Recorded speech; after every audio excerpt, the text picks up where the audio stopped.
नमस्कार।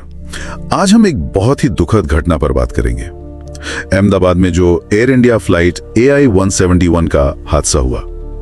हमारे पास जो भी जानकारी है वो अलग अलग रिपोर्ट्स और लेखों पर आधारित है। जी। कोशिश यही रहेगी कि इसके जो मुख्य तथ्य हैं, फौरन क्या असर हुआ और जो जांच चल रही है उसे थोड़ा समझें।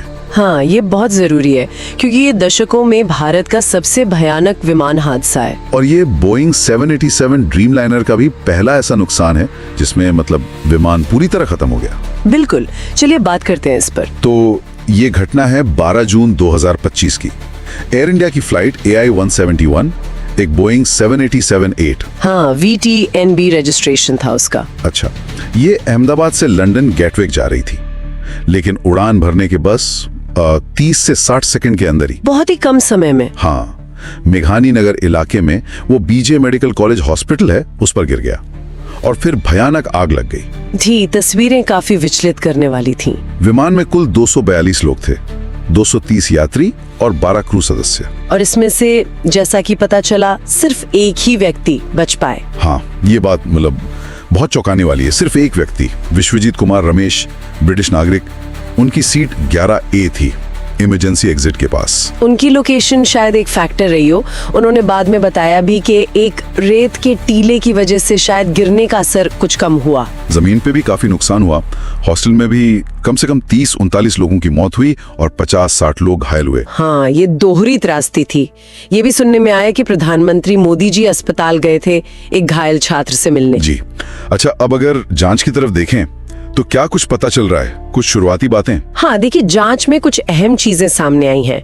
सबसे पहले तो विमान के ब्लैक बॉक्स मिल गए हैं। अच्छा, फ्लाइट डेटा रिकॉर्डर और कॉकपिट वॉइस रिकॉर्डर। जी हाँ, दोनों। अब इन्हें विश्लेषण के लिए अमेरिका भेजा जाएगा, NTSB के पास। ठीक है। और शुरुआती जांच में एक बहुत ही महत्वपूर्ण बात पता चली है। विमान का जो इमरजेंसी पावर सिस्टम होता है, रैम एयर टर्बाइन या RAT, RAT, हाँ सुना है इसके बारे में। वो क्रैश से ठीक पहले एक्टिवेट हो गया था। एक्टिवेट हो गया था टेक ऑफ के फौरन बाद? जी। ये बहुत असामान्य बात है क्योंकि RAT तभी चालू होता है जब दोनों इंजन या मुख्य पावर सप्लाई पूरी तरह फेल हो जाए। ओह, तो ये इशारा करता है कि शायद इंजन फेल हुए थे या कोई बड़ा सिस्टम फेलियर। बिल्कुल, इसी दिशा में अब जांच आगे बढ़ रही है। अधिकारी इंजन की थ्रस्ट सेटिंग्स देख रहे हैं, फ्लैप्स, लैंडिंग गियर की क्या पोजीशन थी, पायलट्स का ट्रेनिंग रिकॉर्ड, सब कुछ। और इसमें अंतर्राष्ट्रीय मदद भी मिल रही है ना? जी हाँ, अमेरिका से NTSB, FAA, UK से AAIB और खुद बोइंग और इंजन बनाने वाली कंपनी GE एरोस्पेस के एक्सपर्ट्स भी मदद कर रहे हैं। इस हादसे का असर भी काफी बड़ा रहा।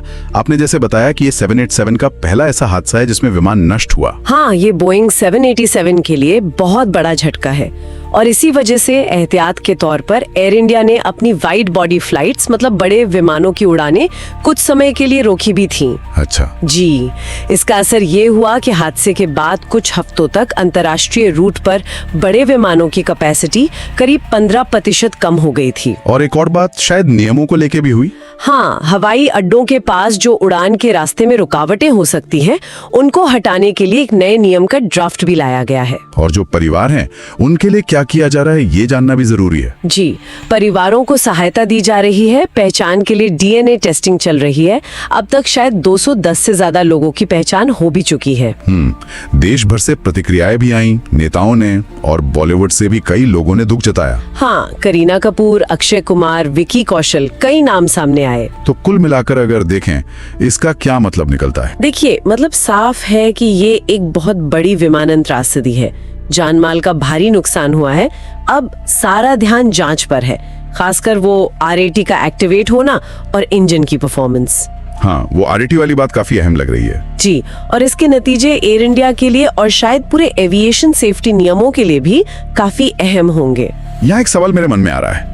अभी जांच तो चल रही है तकनीकी कारणों पर, जैसे इंजन फेलियर या सिस्टम की खराबी, लेकिन इस तरह की जो अचानक आपदा आती है, वो आज की हवाई यात्रा में टेक्नोलॉजी, इंसान और कह सकते हैं किस्मत या संयोग, इनके बीच जो एक जटिल सा रिश्ता है, उसके बारे में क्या बड़े सवाल खड़े करती है। ये सोचने वाली बात है। बिल्कुल, तकनीक कितनी भी एडवांस्ड हो, कुछ चीजें शायद हमेशा हमारे नियंत्रण से बाहर रहेंगी। इस पर विचार किया जा सकता है।